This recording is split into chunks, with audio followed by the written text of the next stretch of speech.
Nous allons partager avec vous, chers frères et sœurs, chers talmidim, une des ségoulottes les plus écoutées, les plus vues dans les Sfarim Akdoshim, les Sfarim sacrés, qui a été écrite par le grand kabbaliste du XVIe siècle, XVe siècle, l'âge d'or de Safed, j'ai nommé Rabbeinu Ha'ari Akadosh, le Harizal. À Tzfat, il y avait un maître qui n'a pas vécu longtemps, il a vécu 38 ans. Donc il a vécu en Israël que 2 ans. Et en 2 ans, en 2 années, il s'est fait connaître, il a fait connaître la grandeur du Zohar. On sait très bien que le Zohar a été écrit par Rabbi Shimon bar Yochai, alav shalom, et que le Zohar, c'est quoi? C'est qu'est-ce que ajoute le Zohar à un Ben Israël? Il lui ajoute la Neshama Yetera. C'est comme si vous dites que la Torah, c'est le corps, et le Zohar, c'est la Neshama. Parce que la Torah, elle est écrite comme elle est écrite, le livre le plus vendu, le plus mal lu, Herbert Pagani. Et on sait très bien qu'il y a un pshat, il y a un sens littéral. Et des fois, le sens littéral n'est pas bien compris. Et c'est pourquoi Rabbi Shimon bar Yochai va s'enfermer dans une grotte pendant 13 ans, comme la valeur numérique Ehad, comme la valeur numérique Ahava, donc 13 et 13, 26, pour dévoiler la puissance du nom divin, savoir les 72 noms sacrés. Et c'est ça le Zohar. Le Zohar amplifie la lumière de la Neshama du Ben Israël. Même le Zohar est écrit d'une manière très facile, mais une des plus compliquées des riches enseignements de notre chère Torah. Le Hari HaKadosh va dire dans un de ses Sfarim, le Etz Haïm, il a peiné des fois 1 semaine pour comprendre un petit passage du Zohar. Ne serait-ce qu'un tout petit passage du Zohar. 1 semaine, il s'est attaché à ce morceau de Rabbi Shimon bar Yochai pour l'expliquer. Bien sûr, le Zohar est réparti par des péricopes de la paracha de la semaine, mais vous avez d'autres endroits dans le Zohar qui s'appellent Tikkuné HaZohar, où là-bas Rabbi Shimon bar Yochai va prendre le mot Bereshit et il va l'expliciter dans son sens le plus profond, le plus large. 720 permutations. Il va faire de Bereshit 720 combinaisons. Il va y mettre dedans les 613 mitzvot, plus les 7 d'ordre rabbinique, ça fait 620, comme la valeur numérique Keter. Et il va ajouter 100 en plus pour les 100 bénédictions que le juif, la juive, doit pratiquer tous les jours. Et Harizal a développé, grâce aussi à son élève qui était son scribe, Rabbi Haim Vital, il a développé le Zohar HaKadosh. Harizal nous a laissé un écrit qui est dans son livre, il s'appelle, ce sefer-là, il s'appelle Plaot Rabot. Plaot Rabot, cela veut dire des grands miracles. Plaot Rabot, ce mot pélé, miracle, ce sont les merveilles que l'Éternel a pratiquées en Égypte. Comme c'est marqué d'ailleurs, les Ma'an, afin Revot, Moftai, Be'eretz, Mitzrayim. Afin que je multiplie Moftai, mes signes, mes merveilles, mes miracles, Be'eretz, Mitzrayim. Le grand devin a dit, les Ma'an, Revot, Moftai, Be'eretz, Mitzrayim, Resh, Bet, Mem, Bet, Rambam. C'est les initiales de Rambam. Rambam, c'est Rabbi Moshe bar Maimon. C'est intéressant que Rabbi Moshe bar Maimon, c'est le Nitzus de Moshe Rabbeinu. Moshe Rabbeinu était en Égypte et Maïmonide était en Égypte. Et il a fait beaucoup de miracles là-bas. Et la Torah, qui est éternelle, regardez la traçabilité du nom de Moshe, fils de Maïmon, dans les initiales des mots, les Ma'an, Revot, Resh, Moftai, Bet, Mem, Be'eretz, Bet Mitzraïm même. Rambam. C'est incroyable, incroyable. Mais je voulais vous dire que ça aussi, c'est mes initiales. Rav Menahem Ben Mordechai. Je m'appelle. Alors, comme j'ai tracé aussi pour ça, je voulais, avec l'aide de Hachem, expliquer cette ségoula que le Hari Akadosh a dite.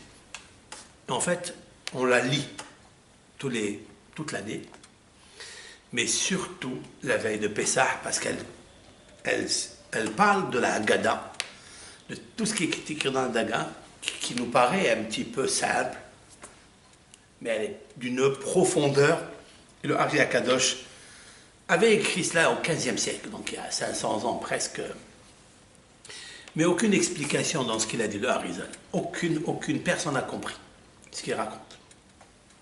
Jusqu'à ce que soit venu un des grands kabbalistes, j'ai nommé Rabbi Shimshon Ostropoli, qui j'apporte beaucoup de ses Dvar Torah dans mes cours, notamment grâce à la source énergétique intarissable du Maran Hida, de notre maître le Hida, qui a nommé plusieurs fois Rabbi Shimshon d'Ostropoli. Il était connu dans la puissance de la Kabbalah et du Remez, le sens allusif.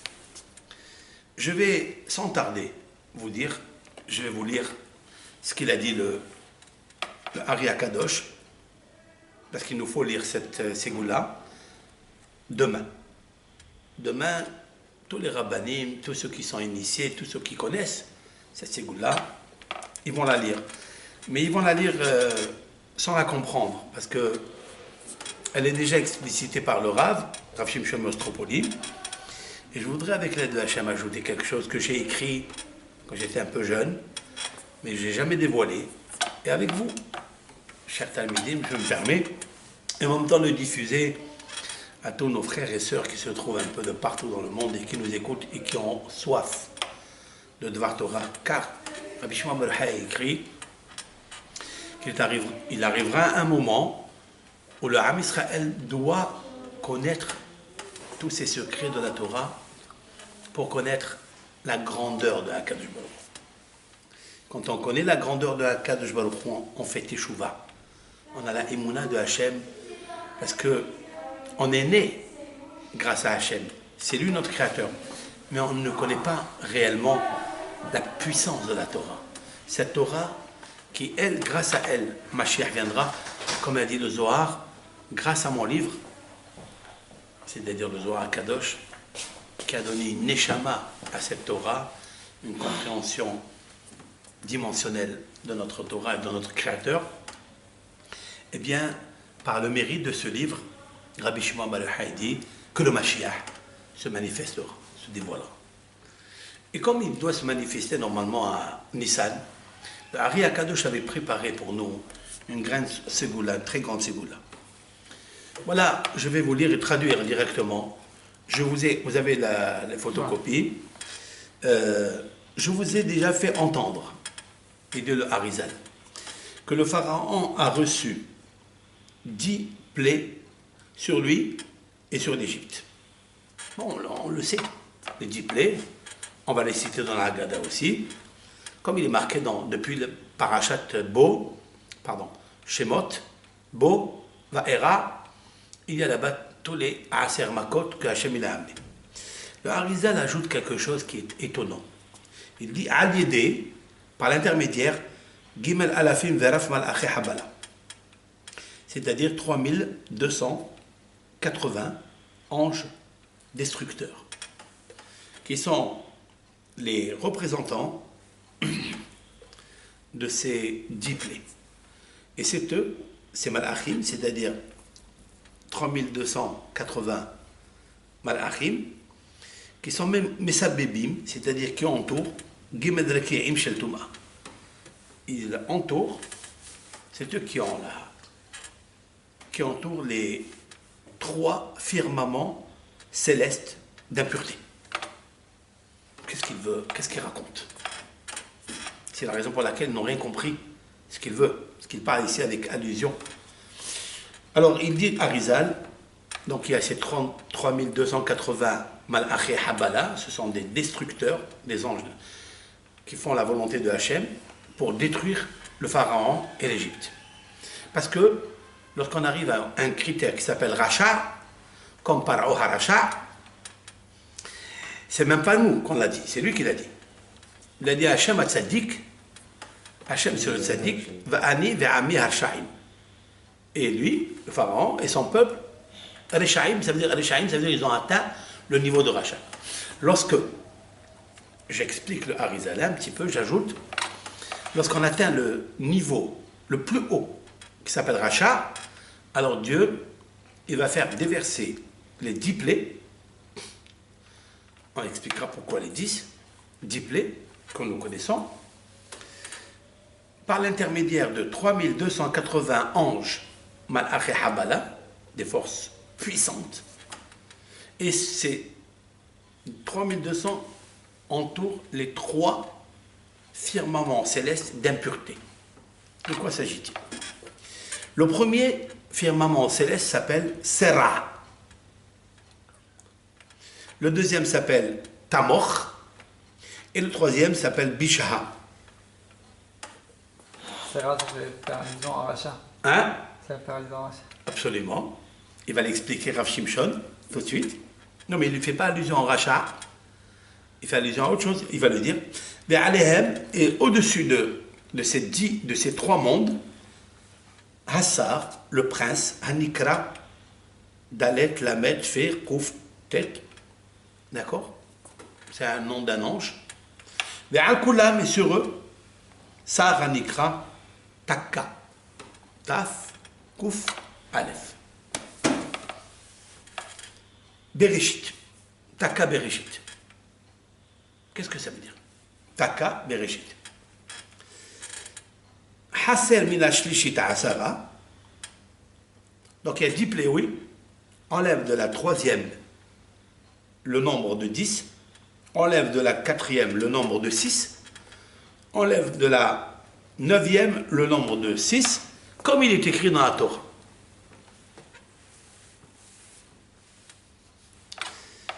Ça, voilà ce que dit le Harizal, et que c'est un livre fermé, et il n'y a pas d'intelligence. Aucun homme n'a réussi à découvrir qu'est-ce qu'il est en train de nous dire le Hari Akadosh. Maintenant, il continue. Il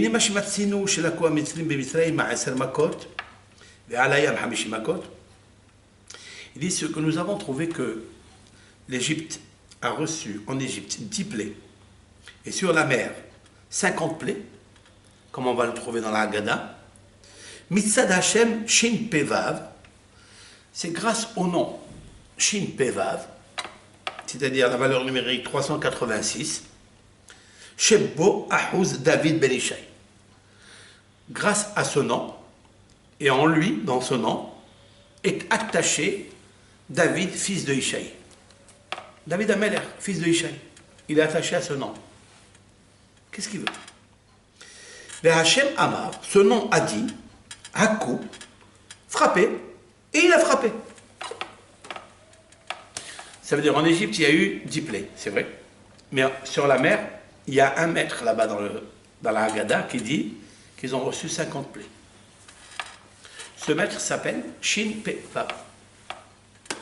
Harizal nous dit quelque chose qu'on ne comprend pas. Le deuxième, Umitzad Hashem Ha Taqal, et grâce au nom de 530, Taf Kouf Lamed, Lakou Mitzrim ont été châtiés, les Égyptiens, en Égypte, 40 coups en Égypte, c'est pas 10, il y en avait 40, d'accord? Ve'al Hayam Lakou Matayim Makot. Et sur la mer, ils ont eu 200 plaies. Ce nom-là a dit frappe, et il a frappé. Maintenant, ça c'est le deuxième. Le troisième nom, Shin Tzadikhe. Et lui, il pense qu'en Égypte, ils ont reçu Hamishim Makot, c'est-à-dire 50 plaies. Et sur la mer, il y a eu 250 plaies. Matay va Hamishim Makot. Ce nom a dit de frapper et il a frappé. Et il ajoute le Harizal. Par le même bâton que l'Éternel il frappe, avec le même bâton, l'Éternel guérit. Il nous guérira de l'exil.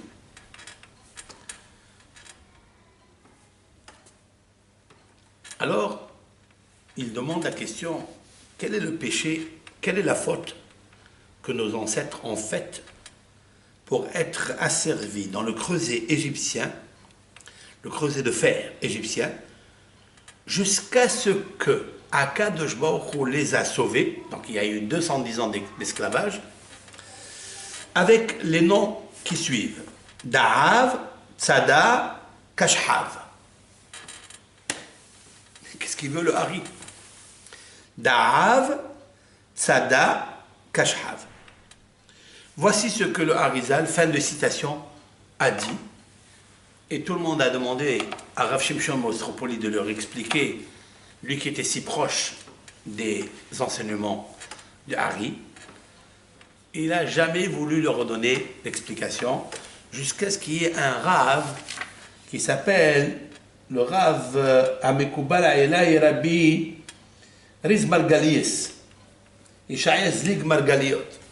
C'est un grand hacham qui lui a demandé, il lui a dit s'il te plaît, explique-moi parce que je ne peux pas, j'arrive chaque fois, chaque année à la veille de Pessah, je veux comprendre ce qu'il dit le Harizal, j'arrive pas à comprendre. Et le Rav Shimshon d'Ostropoli de lui dire, écoute, parce que je t'aime bien, parce que tu es un garçon qui étudie la Torah, l'Ishma, au nom de Hachem, alors je vais t'expliquer. Mais tu devras le lire la veille de... Tous les jours, on peut le lire, tous les jours, mais surtout la veille de Pessah. Alors le Rav dit la chose suivante. On va revenir sans que... C'est très court ce qu'il a dit à Harizal, mais c'est tellement profond, c'est tellement codé, qu'on n'arrive pas à dévoiler ce qui est marqué. Il dit, voici, je cite, ce que le Rav Harizal nous a dit, que le Pharaon a reçu les 10 plaies en Égypte par les 3280 anges.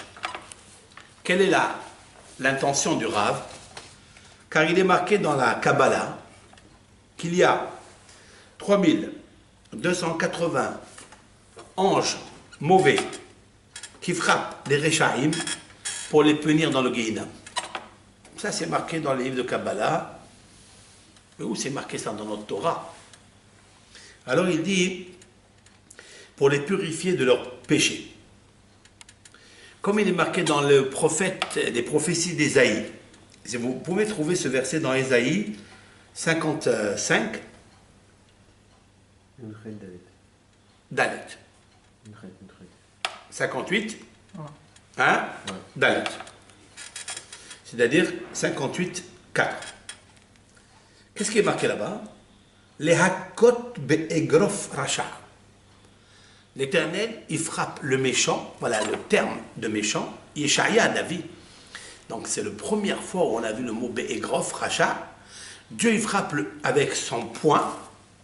Egrof, c'est ça, c'est le poing. Il frappe le racha. Qu'est-ce que Dieu, il a un poing? Il a un point de vérité, certes. Mais qu'est-ce que ça veut dire, be'egrof? Et le Rav dit comme ça. Egrof, vous voyez, Egrof, comment ça s'écrit Egrof, comme ça? Voilà comment on écrit Egrof. Le Rav Shimshon d'Ostropoli dit, voilà, voici d'où sont sortis les 3280 anges, d'ici. Ça c'est Elef, ça c'est 1000. Ça c'est Gimel. Et ça c'est 200. Et ça c'est 80. C'est-à-dire 3280. 3280. Vous l'avez vu? Dans le passouk du mot Egrof, ce n'est qu'un acrostiche d'un secret des 3280 anges. Donc nous avons trouvé déjà, Rav Shimshon d'Ostropoli va élucider déjà la première énigme, d'où sortent ces 3200, dit que ce sont des puissances qui vont descendre chez l'homme quand il est rachat, il atteint le niveau de rachat. S'il n'a pas réussi à faire teshuva ici, dans ce monde, donc il va passer, après sa mort, dans le Guihinam. Et dans le Guihinam, il est obligé de subir les 3280 épurations. Ce sont des tikkunim qu'il est obligé de passer sa neshama pour qu'il devienne un homme tzaddik, pour récupérer la neshama qui lui a été donnée lumière. Et c'est encore un chesed que Dieu y fait. C'est encore une bonté que Akadosh Baruch Hu y fait. Voilà donc le mot égrof. Égrof, guillemets, Aleph, donc 3, guillemets c'est 3. Aleph, c'est 1000, 3000. Après, tu as Resh, effet, 280. Valeur numérique. Waouh! Quelle puissance, quelle puissance, quelle puissance.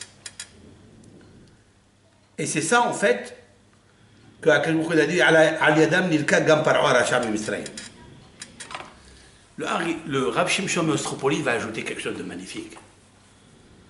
Il dit, regardez, je vais vous le mettre ici. Tu peux me regarder là. Regardez. Tu peux zoomer ici, s'il te plaît. Vous allez voir, regardez, Dam, Sephardéa, que j'ai marqué ici dans le tableau. Oui. Mais avec leur valeur numérique. Dam, c'est 44. Sephardéa est égal à 444. Il y a chaque fois le 4, le 4, le 4. N'oubliez pas que tout le Pessah, il joue sur le 4. Hein? Le 4, c'est le nom divin. Donc, le nom divin va se multiplier. Il va se... c'est comme un fleuve, comme un océan qui va jaillir de toute sa puissance. Mais ça restera toujours le chiffre 4. Ce sont les 4 kosot de Pessah, ce sont les 4 termes de Géoula, ce sont les 4 enfants de la Haggadah, ce sont tout ce qui est 4. Et le chiffre d'âme, c'est 44. Bon, ça c'est, j'ai ajouté juste un petit quelque chose pour comprendre mieux. C'est Fardéa. Après vous avez Kinim, comme il est écrit comme ça dans la Torah. D'habitude, dans la Haggadah, il va être écrit Chaf, Nun, Yud même. Non, comme il est écrit dans la Torah, comme ça. Donc voici les 10 plaies que Hachem il a amenées sur l'Égypte. Oui, c'est vrai. La valeur numérique, c'est ça la puissance de la Torah dans la Gemataria. La Gemataria révèle la résonance, la puissance qui est cachée, qui est codée dans chaque lettre de la Torah. Quand elle s'associe à une autre, comme ici, Dalet, normalement c'est 4, mais même c'est 40, Dam c'est 44. Il a commencé par 44 parce que, en fait, le Nil était une déesse égyptienne, oui, c'est vrai, mais parce qu'il était dirigé par le Talé. Le Talé, c'est le bélier, c'est le signe zodiacal de Nissan. Et eux, ils adoraient ce Talé. Talé, valeur numérique 44. C'est pour ça, le Talé influence le Nil. Je vais te montrer ni le Talé en haut, ni le Nil en bas, qui est votre Dieu, n'a aucune puissance devant la royauté de Akadosh Baruch Hu. Je vais envoyer mes serviteurs, qui s'appellent Dam Sephardia. Si vous calculez tout ça, ça va sortir à combien? 3280. 3280. 3280 est égal à Egrof. Egrof, c'est-à-dire les Hakot Be'egrof Racha. C'est en fait l'explication kabbalistique du sod qui est caché dans les paroles d'Ésaïe, du prophète Ésaïe, Shaya, les Hakot Be'egrof Racha. Quand je frappe avec le poing, le Racha. En fait, il a frappé le pharaon qui s'est nommé Racha lui-même, qui était un grand Racha avec toute son Égypte, 3200 cas. C'est ça, en fait, les Malachi Habala, ils sont là. Maintenant, lorsque le Harizal il a dit que ces Malachi Habala 3280 se trouvent dans les 3 firmaments célestes d'impureté, il les a appelés Sera, Tmor et après Bisha. En fait, c'est un jeu de mots qu'il a employé, le Ari Akadosh. Pourquoi? Parce que dans la Haggadah, vous allez voir, c'est écrit Elu eser makot shehevi Hakadosh Baruch Hu ala Misrim beMisraïm. Vous vous rappelez? Voici les, je vais vous apporter ça de suite. Voici les 10 plaies. Voilà, vous avez vu là? Tu peux me montrer s'il te plaît, Menahem? Regarde. Elu eser makot shehevi Hakadosh Baruch Hu ala Misrim beMisraïm beEluhen. Voici les 10 plaies que Hachem il a amenées sur l'Égypte et les voici. Donc on va citer Dam, Sephardéa, Kinim, Arof, qui font la valeur numérique de 3280. Mais regarde, le premier ciel, le Harizal l'a appelé Se'ar. Le voilà, c'est Eser. Eser, c'est l'anagramme. Le deuxième, il a appelé Tmoch. Tmoch, c'est Makot. C'est les mêmes lettres Makot. Le troisième, il a appelé Bisha. Bisha, Shehevi. Qu'il a amené à Kadosh Baruch. Je voulais juste ajouter à tous les auditeurs, tous ceux qui nous regardent dans cette vidéo, que c'est tellement impressionnant ce qu'il a dit le Harizal ici. C'est tellement fou, tellement puissant. Si vous prenez deux choses, je voudrais ajouter sur cette vidéo, sur cette ségoula du Ari Akadosh. Si vous prenez le passage de Shemot, lorsque, dans Shemot, dans le Perek Vav, chapitre 6, dans le verset 6, retenez ça. Il est dit là-bas quelque chose de très fort. La reine. Je vous traduis mot à mot ce qui est marqué là-bas, vous pouvez le voir. Dans le chapitre, dans l'Exode, verset 6 et chapitre 6. La reine est morte l'Ibné Israël. C'est la raison pour laquelle Hachem dit à Moshe de dire au Béné Israël, Ani Adonai, je suis l'Éternel. Ve'otseti etrem, je vous ferai sortir, mais tahat, de dessous, du joug, sivlot Misraïm, c'est-à-dire des souffrances de l'Égypte. Ve'hitzalti etrem, je vous sauverai. Mais avodatam, de leur labeur, de leurs travaux forcés. Ve'ga'alti etrem, et je vous sauverai de là-bas. Libérerai, plus exactement. Bizroa netouya, avec le bras étendu, c'est le, n'oubliez pas le zéroa dans la truc, ou bishfatim gedolim, et avec des jugements, des grands jugements. De quel jugement il parle ici? Pour ma part, c'est les 3280 Malaché Habala. C'est sûr. Quant à Kadosh Baruch Hu, il emploie des termes comme ça, c'est sûr qu'il s'y cache ici ce qu'on vient de situer. Il ne lui a pas dit comment. C'est pas marqué comment. Il lui a dit juste à Moshe, ne t'en fais pas. Va leur dire qu'ils ne s'inquiètent pas. Il va arriver un moment où la souffrance qu'ils sont en train de passer maintenant, hein, c'est une souffrance qui épure la tâche du Nahash, qui est encore en train de circuler dans les périodes. C'est pour ça que vous trouverez Mitahat Sivlot Mitzraïm Ve'itzalti Etrem. Si vous regardez Etrem, Mitahat Sivlot Mitzraïm, Aleph, Mem, Samer, Mem, c'est les 4 générations qui ont apporté la déception au monde. Aleph, c'est Enoch. Mem, c'est Maboul. Samer, c'est Sedom. Et Mitzraïm, c'est. Comment ça s'appelle? C'est Maboul, Sedom. Voilà.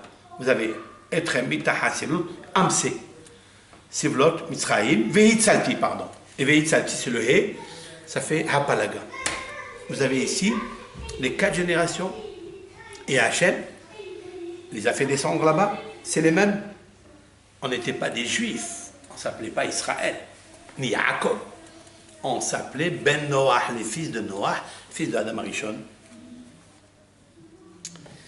Il a fallu 26 générations jusqu'à ce que Moshe vienne pour leur donner la Torah. Mais 26 générations, depuis Adam Arishon jusqu'à Moshe, il y a 26 jusqu'au don de la Torah. C'est la raison pour laquelle nous allons réciter Hodou Qui est Olam Hasdo? Qui est Olam Hasdo? Vous vous rappelez? Qui est Olam Hasdo? Qui est Olam Hasdo? Qui est Olam Hasdo? Qui est Olam Hasdo? Combien de fois? 26 fois. Rabbi Yohanan de dire, pourquoi c'est 26 fois? Parce que Akadosh Baruch Hu nous a récupéré le chiffre 26 par la Teshuvah des bénis Israël, et pas seulement par la Teshuvah, par les souffrances. Parce que c'est une tâche, un venin qui a intromis la Neshama de Adam Rishon, qui s'est dispersée en exil par les 4 générations que je viens de citer. Et c'est ça qui a épuré par les travaux des Lévénim, c'est-à-dire les briques. Les briques, c'est des briques qu'ils ont fabriquées la génération de la tour de Babel. Les Lévénim, tout se trouve là-bas. Tout se trouve dans cette Égypte. Mais ce qui m'interpelle le plus, c'est les 4 langages de la Géoula. Ve'etzalti, ve'ga'alti, otrem b'shvatim gdolim, ve'etzalti, ve'ga'alti, etrem. D'abord, ve'otseti, après ve'etzalti, après ve'ga'alti, et après ve'heveti. Mais là, on est déjà dans les 3. Mais d'où on sait qu'il va lui donner les 3200 malach habala, dont on le sait. Regardez, chers frères. Si vous prenez à partir de la lettre Aleph, ve'etzalti etrem, dans ce verset, hein, à partir de la lettre Aleph, vous comptez 11 lettres. 11 lettres. Vous allez tomber dans le Gimel de Gaalti. Vous compterez encore 11 lettres. Vous allez tomber dans le Resh de Bizroa, le bras étendu. Lorsque vous allez compter encore 11 lettres, vous allez trouver dans Shefatim, c'est-à-dire les châtiments, dans le Fait, le P, la lettre P, des châtiments. Ça me fait Aleph, Gimel, Resh, Fait. Egrof. Egrof est égal à ça. C'est une allusion exceptionnelle pour confirmer que dans le Sod de la Torah, avant Ésaïe, avant Ishaïa, avant qu'il vienne le Harizal, avant qu'il vienne Rabbi Shimon Bar Yochai, c'est déjà prévu que Akadosh Baruch Hu, il a une façon, par le Hesed, c'est du Hesed, que Akadosh Baruch Hu, il va amener cette force extraordinaire qui s'appelle Egrof pour frapper le rachat. Bishvatim Gedolim. Ça se termine dans Shvatim Gedolim. Vous écoutez? Ouais. C'est exceptionnel. D'où je sais que ça va se passer en Égypte. D'où je sais ça. Et pas dans un autre endroit. Si vous prenez. Et pourquoi j'ai dit 11 lettres? Pourquoi j'ai parlé de 11 lettres? Pourquoi j'ai fait les séquences de 11 lettres? Pourquoi? Parce que, écoutez bien, parce que l'Éternel est conduit son monde avec 11 séphirotes. D'accord? La première séphira, c'est Ani Hashem. C'est le Keter. Ta couronne. Ça. Ta kippa. Ta couronne. Ton foulard, madame. Ton foulard. Ça, c'est le Keter. D'ailleurs, quand on pose un chapeau, un kippa, sur la tête, immédiatement, on sent les 10 séphirotes qui arrivent. Je ne sais pas si vous comprenez ce que je veux dire. On sent immédiatement une chaleur qui n'existe pas quand on se découvre la tête. Se couvrir la tête, pas se couvrir la tête, c'est quelque chose de tellement important. Même si d'après la halakha, d'après le Shulchan Aruch, il n'est pas une obligation de se couvrir la tête. Parce qu'on laisse le libre arbitre parce que les gens se trouvent dans la galoute. Pour les hommes. Hein? Pour les hommes. Pour les hommes, bien sûr. Pour les femmes, s'ils sont mariés, bien sûr qu'elles doivent se couvrir la tête. Bataille. Elles auront plus de bénéfices, plus d'avantages. Ça, je le sais, ça. Pourquoi? Parce que c'est le Keter, c'est la couronne. Le roi Salomon a dit pour la femme, Eshet Haïl Ateret Ba'ala. C'est incroyable. J'explique. La femme vertueuse, c'est la couronne de son mari. Mais pour qu'elle soit la couronne de son mari, c'est la couronne de son mari, c'est très fort, ça. Ça veut dire qu'un mari sans couronne, il ne vaut rien. Mais pour qu'elle soit la couronne de son mari, pour lui donner toute la valeur, il faut qu'elle mette la couronne d'abord. D'accord? À quoi ça ressemble? Ça ressemble au coq. Pour rendre stérile un coq, on fait quoi? C'est marqué dans le Talmud. On lui coupe la crête. Rashi explique. Nitla tif arto. On lui a enlevé sa couronne. Et Rashi dit, lorsqu'on lui enlève la couronne au coq, La crête, c'est comme si vous avez enlevé la couronne à un roi. Il est tellement déçu qu'il n'arrive plus à avoir des rapports conjugaux avec la femelle, avec la poule. Nitlatif arto. Et c'est un sod qui arrive lorsqu'une personne a été découragée dans sa vie, on l'a humilié, hein, ça arrive, il perd sa couronne, on lui a enlevé l'intimité, on lui a enlevé sa couronne, et il devient déçu. La déception, elle attire une autre. Il perd contrôle, il perd la force, il perd l'espoir en lui-même, il se décourage, il n'y a plus d'assurance, il n'y a plus rien. Et on ne comprend pas pourquoi. Cet homme-là ne peut pas se marier. Il n'arrive pas à se marier. Pourquoi? C'est le coq. Parce qu'on lui a enlevé Tif Arto, on l'a rendu stérile. On lui a enlevé sa couronne. Vous comprenez? Alors Ani Hachem dit au pharaon, Ani Hachem, c'est moi la couronne. Et qu'est-ce qu'il y a après? והוצאתי אתכם מתחת סבלות מצרים, והצלתי אתכם מעבודתם, והגאלתי אתכם בזרוע נטויה ובשפטים גדולים. Ce sont les 10 plaies. Quand j'ai trouvé Égrof, d'accord? Et le Égrof, il est ici après les 11 séphirotes. Tu as une question? Vous avez une question sur ça? Donc vous avez le Keter, la couronne, c'est le Keter. Après vous avez Chokhma, sagesse, Bina, intelligence, Da'at, c'est la connaissance, c'est-à-dire l'harmonie des deux, de papa et maman. Donc il y a la fille ou le fils. Après vous avez les 7 séphirotes en bas, Hesed, la bonté, Abraham. Après vous avez Yitzhak, c'est Devora, la rigueur, la justice. Tiferet, c'est l'harmonie. C'est encore Abraham, Hesed, pas trop Hesed, pas trop la Devora de Yitzhak. C'est la Tiferet, il faille toujours combiner entre eux, l'harmonie des deux, l'association des deux, ça sort la splendeur, l'harmonie. Après vous avez Netzach, c'est le pied droit, c'est Moshe. Après vous avez Hod, c'est la beauté, c'est le côté, le pied gauche. Après vous avez Yesod, c'est le Brit Kodesh. Et la Atara, c'est la couronne qui est dans le Brit Kodesh, c'est la Malchut, c'est la royauté. Que celui qui surveille la Atara d'en bas, c'est sûr qu'il devient roi. Et Man Malcher Abanan, c'est marqué dans les proverbes du roi Salomon, Bi Hachamim Imlochu, par moi, les rois, pas Hachamim, Melachim, les rois Imlochu, ils régneront. Et la Gemara dit, c'est quoi Bi? Bi, c'est la Torah. Quoi? Tous les rois du monde, ils vont régner grâce à la Torah? Et non, et l'autre Talmidei Hachamim. Ce sont les sages du Talmud. Et comment ils vont devenir rois? Un roi, il faut qu'il porte une couronne.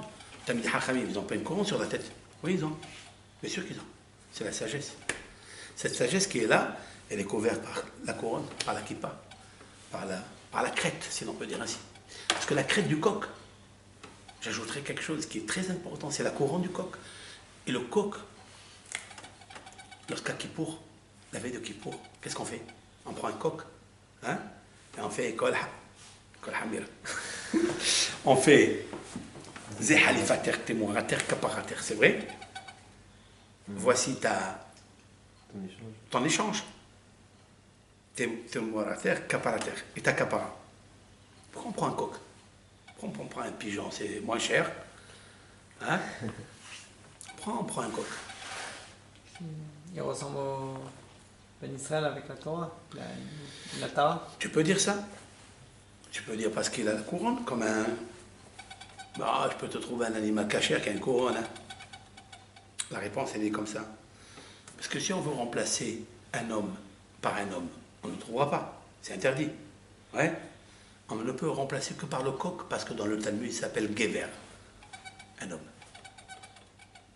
Il s'appelle Gibor, comme un homme. Gever. D'accord? Et pourquoi il s'appelle Gever?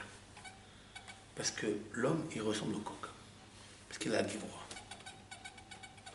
Gever. C'est le seul. Gever Tahal Gever. Vous écoutez? C'est pour ça qu'on a pris un coq. Eh oui. Et c'est la raison pour laquelle on dit Hatar, Halifater, Témorater, Kaparater, dans les initiales, est un nom d'un ange de la Parnassa. Parce que quand on se fait pardonner les fautes, la Parnassa, elle descend du ciel. Et à quel moment elle descend la Parnassa du ciel? Parce que le coq, il y a 4 nuits. Dans la nuit, il y a 4 gardes. La dernière garde, lorsque le coq commence à chanter, Akash Baruch descend dans Gan Eden avec les sadikim. Le coq, c'est quelque chose de magnifique. Un hôtel, la sœur Bibina, quand il fait son cocorico, hein, on ne comprend pas. C'est ce cocorico. C'est quoi ce cocorico? Tout le monde va dire ça. Hein. Même en hébreu, on dit cocorico. C'est vrai? Pourquoi on a choisi ce chant du coq? Cocorico. Vous savez que tous les matins, on prie à Hachem, on dit à Kadosh Baruch Hu, tu as donné l'intelligence au coq de faire une différence entre la nuit et le jour. C'est vrai? Ça veut dire qu'il connaît la limite exacte. Quand est-ce que la nuit commence, quand est-ce qu'elle se termine, et commence le jour. C'est vrai? Donc il est relié avec Dieu. Et il dit cocorico. Maintenant on va calculer ensemble cocorico. Coco, Kaf et Vav, ça fait combien? 26. C'est le nom de Dieu. Coco, encore Coco. Ça fait encore 26. 26 et 26, vous savez? 52. Ben, bin. Un hôtel a servi Bina. Il a donné l'intelligence. Les Avhin pour séparer. Ça veut dire qu'il y a une limite. Rico, Coco, Rico, valeur numérique, Shin Dalet Yud. C'est le nom de Dieu. Chez Amardai. La nuit, stop, le jour commence. Ça, c'est le coq. Il n'y a aucun être humain, aucun qui peut chanter comme ça. Il n'y a aucun animal dans le monde, à part le coq. Pourquoi? Gever. Parce qu'il est comme l'homme. Vous comprenez? Donc je reviens maintenant. Et c'est le seul qui peut dire ah, quel mot, c'est le roi. C'est Hachem qui porte le Keter. C'est pour ça Dieu, il lui a mis le Keter. Et encore quelque chose de magnifique qu'on peut dire dans la Gemara, dans Barachot. Il n'y a que le coq, par le coq, qu'on peut savoir quelle est la seconde où l'Éternel se met en colère. C'est que par le coq. Comme dit Rabbi Yoshua ben Levi, il a acheté un coq, il l'a mis, il dit à quel moment il s'énerve à Kadosh Baruch Hu, lorsque le coq il se met sur une patte et toute la crête elle devient blanche. Quand elle devient blanche, ça veut dire que là, quand la caisse se met en colère, le rouge il s'en va, ouais, et le blanc il arrive, il se met sur un pied, parce que le monde ne peut tenir que sur un pied. Il n'y a plus de Hesed, il n'y a plus de Hasadim, que la Torah. Parce qu'il y a 3 pieds dans le monde qui tient le monde, la Torah, Gimel Hasadim et Avoda. Ok? Pourquoi il n'y a que le coq et ça? Pourquoi Rabbi Yoshua ben Levi il avait acheté un coq? Parce qu'il y avait une personne qui l'embêtait. Il a dit, quand il arrivera ce moment, je vais le maudire. Mais il est arrivé ce moment, il a dormi. Après il a dit, bon, Dieu il ne veut pas que je maudisse les gens. Mais on a pris le coq, pourquoi? La couronne. C'est ça, Ani Hachem Loker. C'est pour ça, vous avez vu les initiales? C'est incroyable. J'ai choisi 11 lettres de séquence pour trouver le mot Egrof, là où Akash Baruch Hu il va parler à Moshe, qu'il va frapper l'Égypte avec les Shefatim Gedolim, mais on ne sait pas c'est quoi ces Shefatim Gedolim. Ben, c'est Dam, c'est Fardé, Akini Maharov, qui donne la valeur numérique de.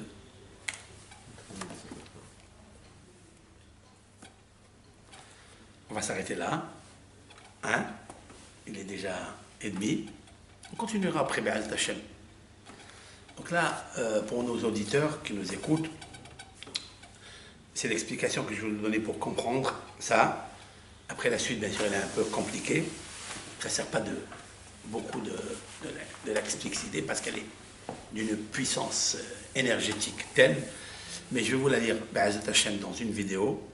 Je vais juste lire pour que demain, tout le monde pourra écouter la lecture de cette vidéo, hein, au moins les mots.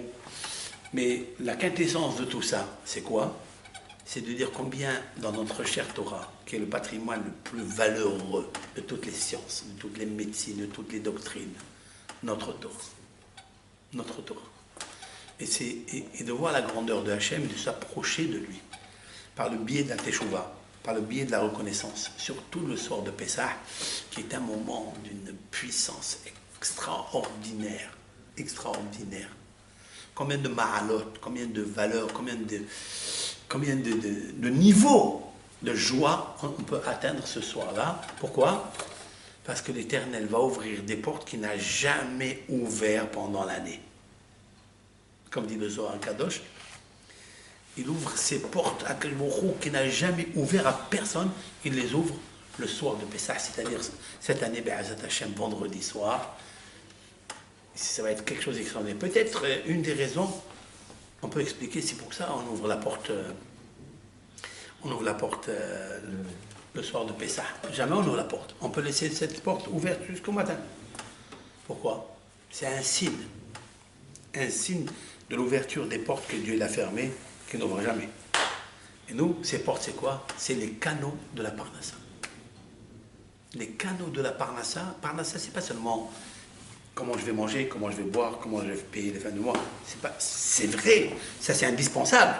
C'est urgent même, c'est vital. Et pour ça, il faut prier Hachem. Il faut lui demander à quel moment. Mais plus que ça. Plus que ça. C'est la Parnassa spirituelle. Parce qu'un Ben Israël, Bat Israël qui quitte ce monde en étant pauvre dans la spiritualité, c'est le plus grand des malheurs. C'est la raison pour laquelle on s'attelle à faire des cours et des cours.